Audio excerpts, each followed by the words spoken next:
Cotton corporation of India రైతులు పండించిన పత్తిని కొనుగోలు చేయాలని అఖిలపక్ష రైతు సంఘం నాయకులు దారుట్ల కిష్టు డిమాండ్ చేశారు. ఇక ప్రతి రైతులకు గిట్టుబాటు ధర కల్పించాలని కోరుతూ ఆదిలాబాద్ జిల్లా కేంద్రంలోని ఆర్ఎన్బి అతిథి గృహంలో అఖిలపక్ష రైతు సంఘం సమావేశం నిర్వహించారు. ఈ కార్యక్రమంలో వివిధ సంఘాల నాయకులు, రాజకీయ పార్టీల నేతలు పాల్గొన్నారు.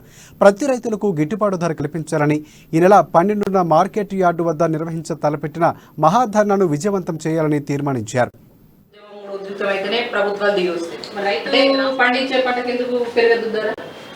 ఇప్పుడు మనం పెట్టిన ఖర్చుతోటి సమానం. గతంతో పోల్చుకుంటే గతంలో సీసీఐ సపోర్ట్ ప్రైజు మాటకే పరిమితంగా ఉంటుండే.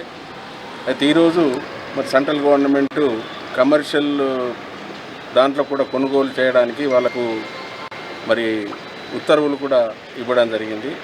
ఇచ్చి కూడా దాదాపు నెల కంటే ఎక్కువ జరిగినప్పటికీ కూడా మరి ఒక్క బేలు కూడా వాళ్ళు కొనకపోవడం చేత మరి ప్రైవేటు వ్యక్తులు కూడా మరి ముందుకు రావడం లేదు.